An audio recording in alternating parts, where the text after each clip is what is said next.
Hi again. In this session, we'll look at design issues related to social protection. Just to start with the discussion, it's very important to recognize that the design issue reflects the conflicting ideas and views on social protection that we discussed when we discussed about the residual form of the government as in comparison to the institutional form of the government. So this is an area that is very hotly debated, so we really need to be cautious here. Lots of evidence are floated out there, lots of rigorous evaluations are there in support of one over another.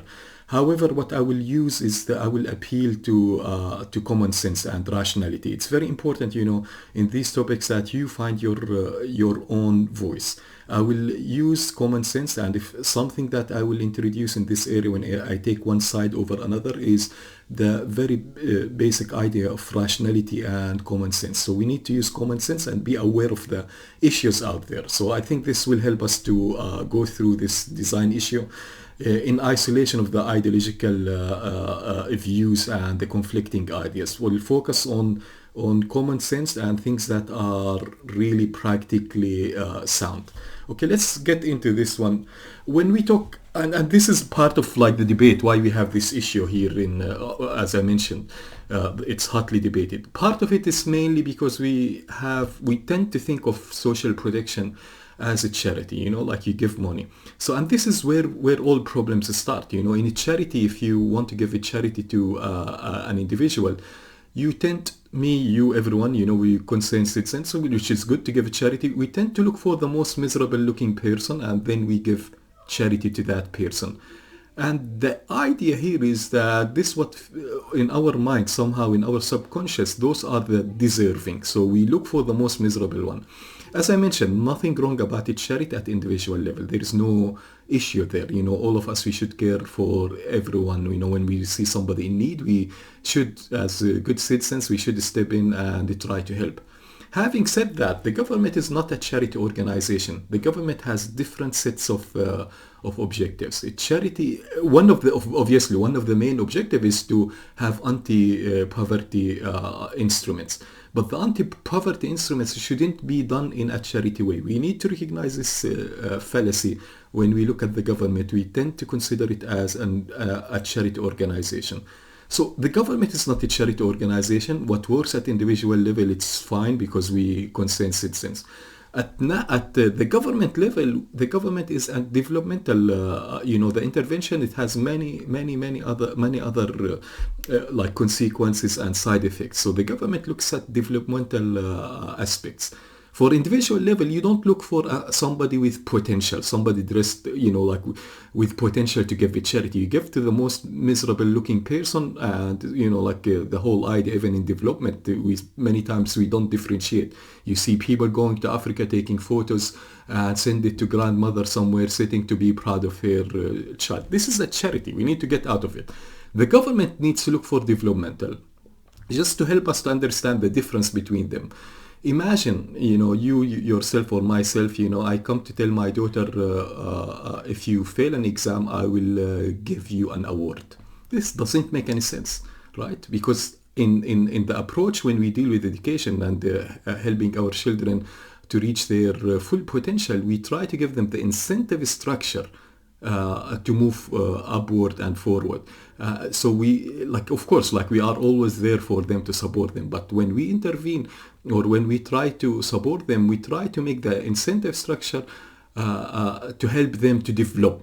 And this is the whole idea, the developmental approach. The government should not reward or create incentive for people not to work or people to be poor.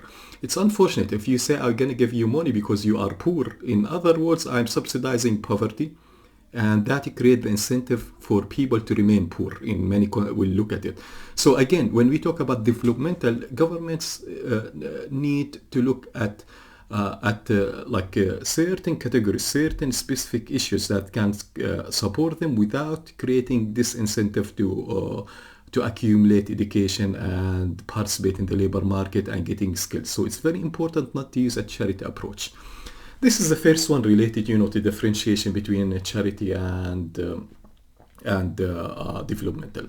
The second point, which is as important as the first point, is is when we talk about a charity, and this is very critical. At individual level, you go to give a charity if you have money in your pocket. If you like good season, you're making good money, then you feel good to give money. But imagine if you lost your job, or me lost my job, and have pressure at our household level. The first priority is for our family. We tend to give less or not give at all.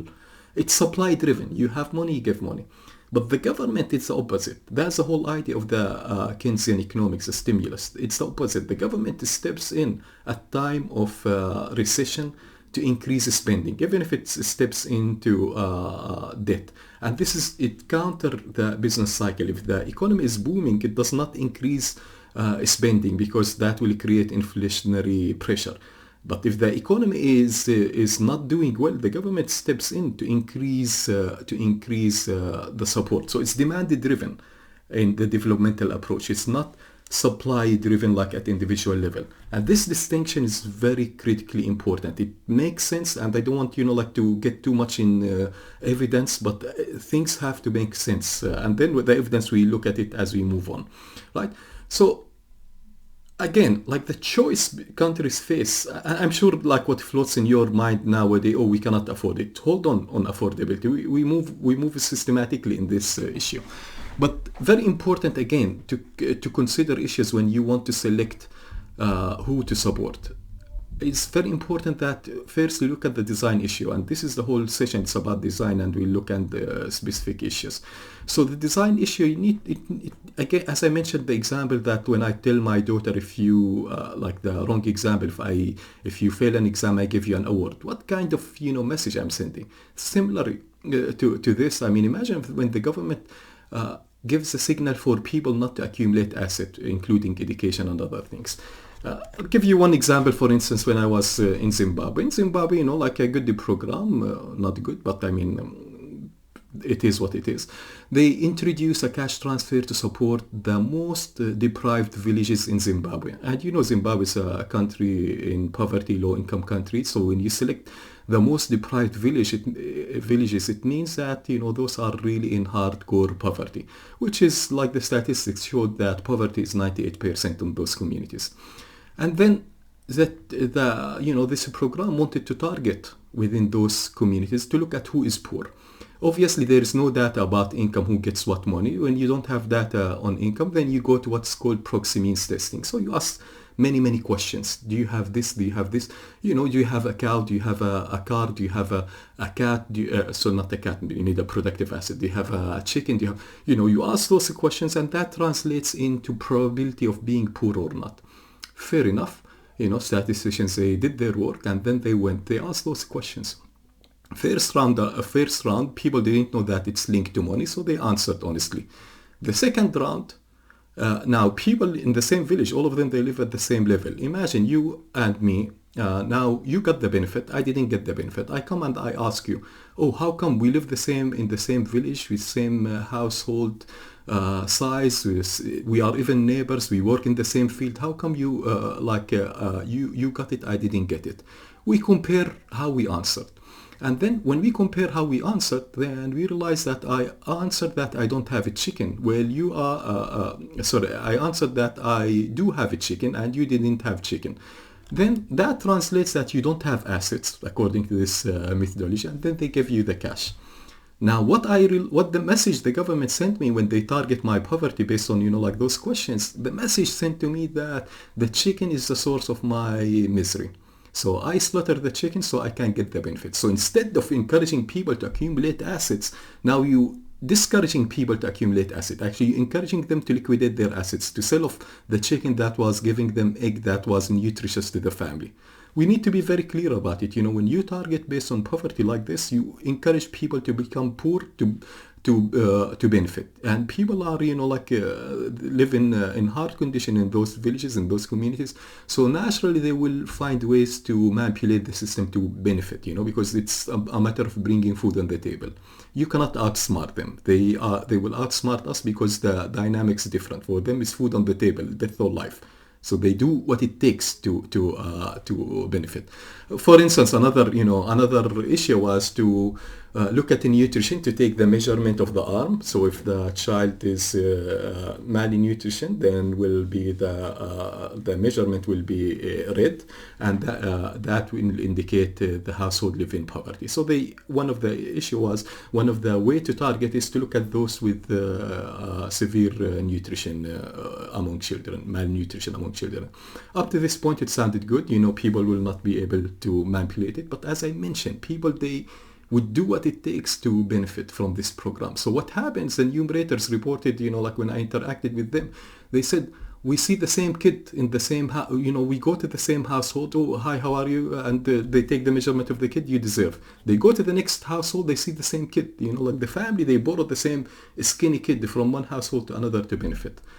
And you remember, the result, the outcome of this bad design, as I mentioned, 98% live in poverty. So you would imagine that inclusion error would be maximum 2%. So if you bring monkeys to select people at random, they will get max 2% at random, right? But it's unbelievably, the inclusion error and exclusion error mounted to about 30% each. 30%. So if you select at random, you'd have got a better result. How you would get 30%? Simply because the 2% tend to be a little bit more educated, so little bit they can manipulate the system, smarter little bit. And then their representation in that group is bigger. So that's why it created this incentive or this high level of inclusion error. We'll come back to exclusion and inclusion error in the next segment of this design issue, because it's very important. Similarly, we'll come back to gender dimension later on in a specific session, because it's very important. In stigmatization, it goes without saying, if you exclusively target the poor, you just create a label, those, they deserve it because they are poor. And just to give you one example, for instance, in India, there's a cash for work program, targeting the poor. And the nickname for it, lazy people program, So again, the system, the social policy should be inclusive. Look at ways, not, as I mentioned, not to make people get incentive not to work or stigmatize. So we need to look at those issues seriously. As I mentioned, affordability, will come back to it also in another important session, because this we need to give it treatment. But the point is, affordability, that's a different question. We can always find ways to to build a system that does not create disincentive to work or to accumulate assets, regardless of the amount of money the government has. It can be done in a good way. As I mentioned, exclusion error and inclusion error, in next segment we'll look at it. But what I wanted also to highlight is the issue of, those issues, how to establish eligibility. Like I mentioned to you, this is a program that they ask tens of questions, targeting, retargeting, to establish criteria. And this is complex, and complexity has a price. The first price, that the very, very poor, they cannot handle this amount of information, they cannot produce documents needed, then they will be excluded. And the whole program is to get the most in need. They are excluded. We evidence in many programs because of this. We have, from evaluation across many programs. So the complexity will have a price, that the very poor, they cannot handle this complexity, then they will not fill up the form, or they will not be able to produce documents.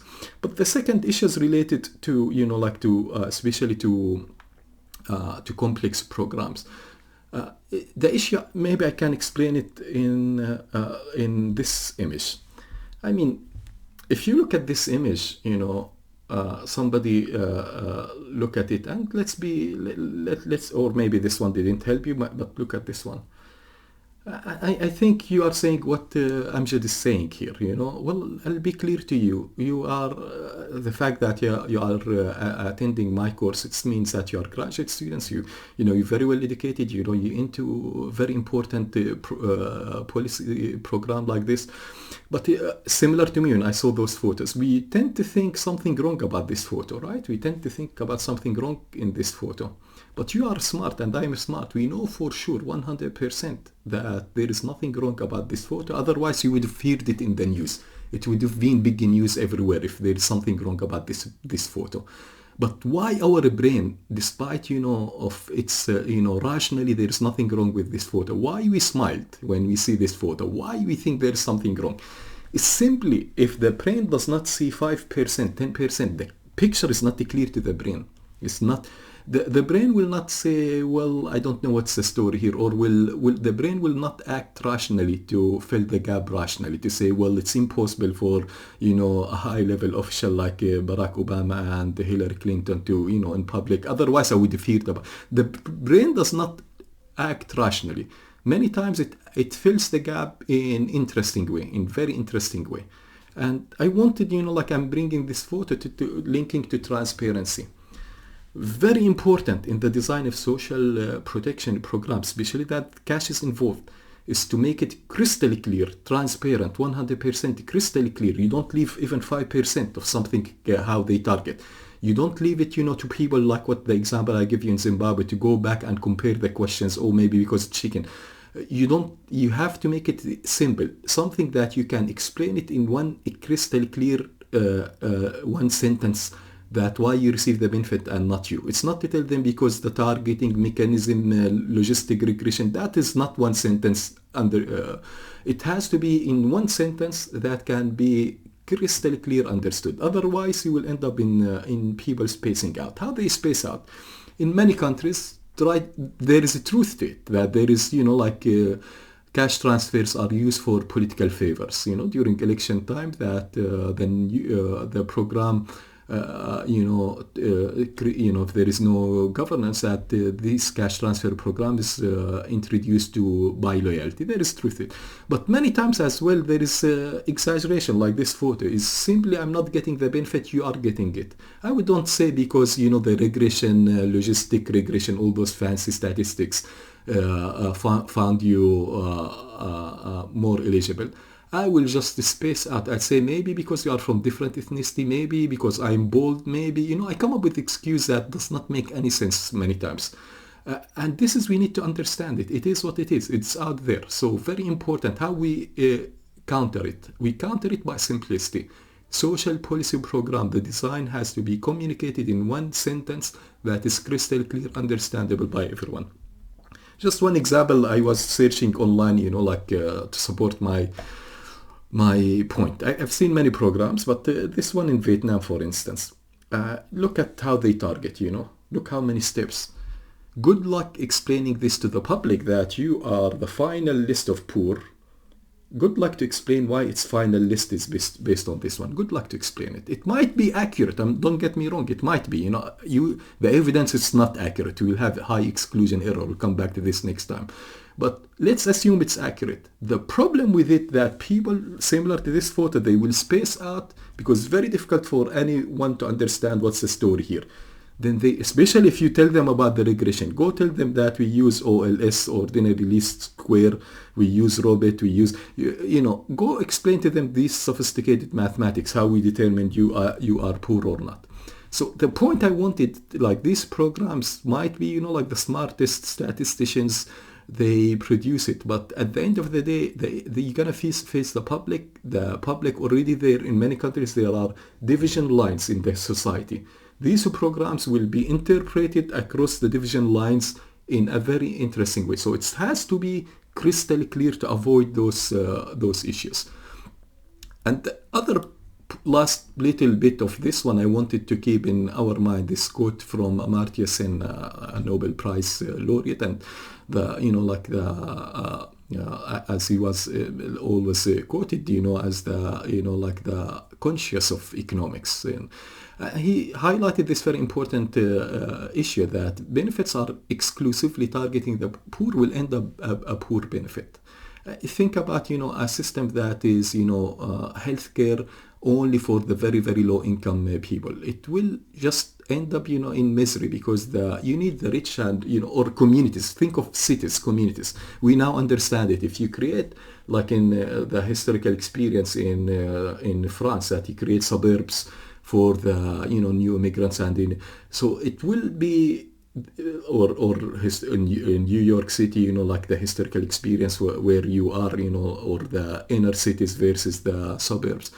if you create separation, that will end up, like a disaster in social policy. Now we understand you need to bring the poor and rich, you need to bring the elite and non-elite, because the elites, they tend to speak loud on if they find something that is not going well. So in any social policy design, regardless social protection or any other social policy, it has to be inclusive. So this is just like the quick one on design issues that we need to be aware of. Next time we'll look at specifically at this exclusion inclusion error. The same logic, we'll try to understand it with rationality, bringing some evidence as we move on. And the last one is what to do. And very important, the last bit of this one is what to do. So if this is we cannot target on poverty, what to do, how we can create inclusive system. All right, we'll talk about it next session.